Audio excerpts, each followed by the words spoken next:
2,700 টাকা আছে। আজানকে আজই কলেজে ভর্তি করে দাও রবিউলদা। আমি টাকা চাইতে আসিনি, আমি শুধু আমার পরিস্থিতিটা জানাতে এসেছিলাম। আমি তো তোমায় জানি রবিউলদা, তুমি তো সেরম মানুষ নও। তুমি এত কষ্ট করো, তার ভার তোমার সন্তানকে কেন বইতে দেবে তুমি বলো তো? ওকে মানুষের মতো মানুষ করে তোলো। ও যেন আমাদের মতো না, আমাদের মতো মাথা নুয়ে পড়া মানুষ না, মানুষের মতো মানুষ করে তোলো। আমি এই টাকা নিতে পারবো না দাদা। আমি তোমাকে দান ভিক্ষা দিচ্ছি না রবিউলদা, আমি একটা চারা গাছে জল দিচ্ছি।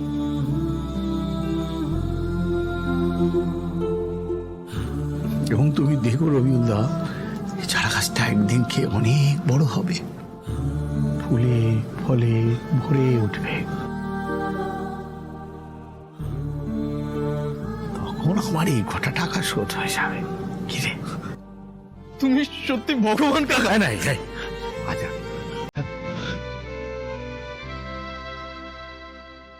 আমি কেন ভগবান হতে যাবো ভাই? ভগবান তো একজন, ওই ওপরে থাকে। তুই ওকে আল্লাহ বলিস, আমি মহাদেব বলি। হ্যাঁ, তবে ভাই খুব মন দিয়ে পড়াশোনা করিস ভাই, যেন আমরা সবাই মিলে গর্ব করতে পারি তোর জন্য। করবি তো ভাই? ব্যাস ব্যাস ব্যাস। আমরা এখন যাই। হ্যাঁ, আমাদের চক্করে পড়ে মাঝখান দিয়ে আপনাদের দেরি হয়ে গেল। তুমি আমাদের কথা ছাড়ো রবিউল ভাই, তুমি আজানকে নিয়ে তাড়াতাড়ি কলেজে যাও, নাহলে ওদিকে আবার দেরি হয়ে যাবে। যাও। জানা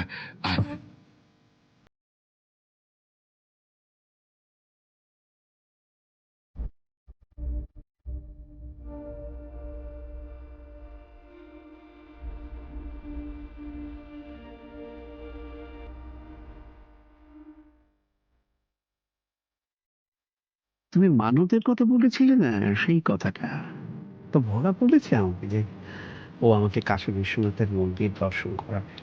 আমাদের 5 জনের বেনারস যাওয়ার টিকিট, আমরা কাল বেনারস যাচ্ছি।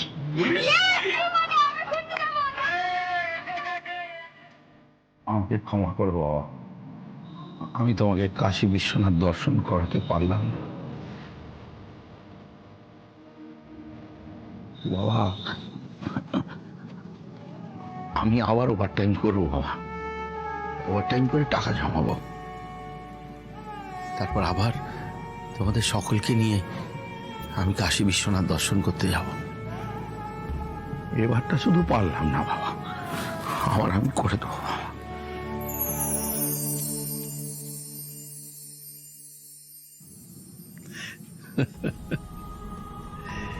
তুই এটা নিয়ে এত ভাবছিস কেন?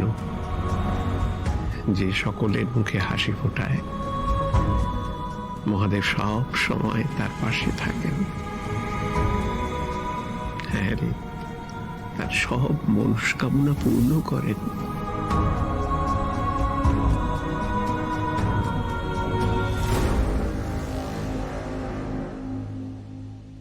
বহু রূপে সম্মুখে তোমার, ছাড়ি কোথা খুঁজিছ ঈশ্বর।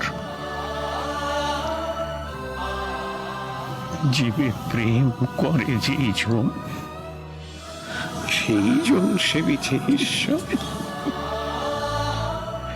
জীব সেবাই শিব সেবা।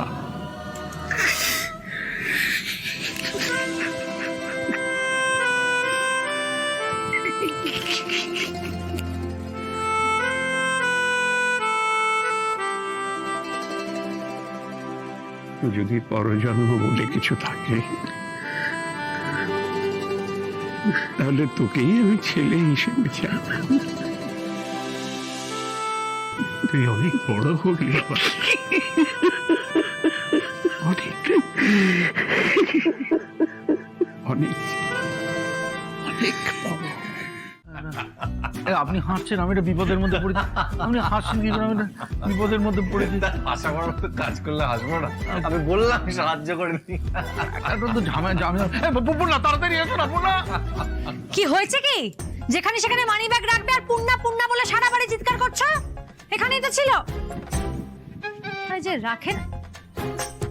উমা, এ কি এরকম পুঁইশাকের মতো লতিয়ে আছো কেন? তুমি যদি এই মানিব্যাগ খুঁজতে আগে আসতে তাহলে আমি পোশাকের মতো লতিয়ে থাকতাম না। আমি তো এই খাটের তলায় মানিব্যাগটা খুঁজতে গেলাম, ফ্যার ফ্যার করে প্যান্টটা ছিঁড়ে গেল, আমার বিচ্ছিরি ভাবে। ও বাবা, এটা তো সেই কবেকার প্যান্ট। এই কোম্পানি তো উঠে গেছে, এই প্যান্ট আর পরবার মতো নেই। এটা না এখন ঘর মোছাদের নেতাতে পরিণত হয়েছে। এই প্যান্ট আমি আজকেই ছুঁড়ে ফেলবো। ঠিক কথা বলো না, এটা আমার লাকি প্যান্ট, আমার লাকি প্যান্ট এটা আমার। তুমি জানো এই প্যান্ট পরে আমি ইন্টারভিউ দিতে গিয়েছিলাম আর বাড়িতে এসে কল লেটার পেলাম, সব ভুলে যায়। এই প্যান্ট পরে তো প্রথম তোমাকে আমি দেখতে গিয়েছিলাম। হ্যাঁ, তো পছন্দ হয়ে গেল, যেখান থেকে তো বিয়ে হয়ে গেল। এই প্যান্ট ফেললে হয়? এই প্যান্টটাই তোমাকে দুপা ধরে টেনে নিচে নামিয়ে রাখলো আর উপরে উঠতে দিল না। প্যান্টটা খুলে দাও। প্যান্ট খুলবো কি? আরে প্যান্টটা না খুলে আমি সেলাই করবো কি করে? প্যান্ট খুলবো, উনি রয়েছেন না। কে রয়েছে? কিনি রয়েছে এখানে? হ্যাঁ, এই দুই ছেলে মেয়ের বাপ, তার আবার লজ্জার ভাব। হ্যাঁ, তাড়াতাড়ি প্যান্টটা খুলে দাও আমাকে। কে আছে এখানে? তুমি আর আমি ছাড়া। এনারা রয়েছেন তো, দেওয়াল রয়েছে, দেওয়ালের কান থাকে, তারপর দেওয়ালের যদি চোখ হয় তবে তো সব গন্ডগোল। এইসব বাজে বাজে কথা না বন্ধ করো। হ্যাঁ, ইতি অন্নপূর্ণা, তাড়াতাড়ি প্যান্টটা দাও। কিছু তো একটা করতে হবে, না হলে আমি প্যান্টটা খুলবো কি করে? তো সময় নষ্ট করে না এই লোকটা, ঢং একেবারে লোকের। নাও তাড়াতাড়ি পড়ো, রান্না চাপিয়ে এসেছি। না, তাড়াতাড়ি তাড়াতাড়ি।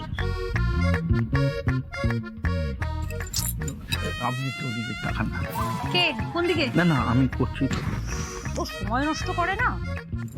হয়ে গেল। হলো? হ্যাঁ, না দাও।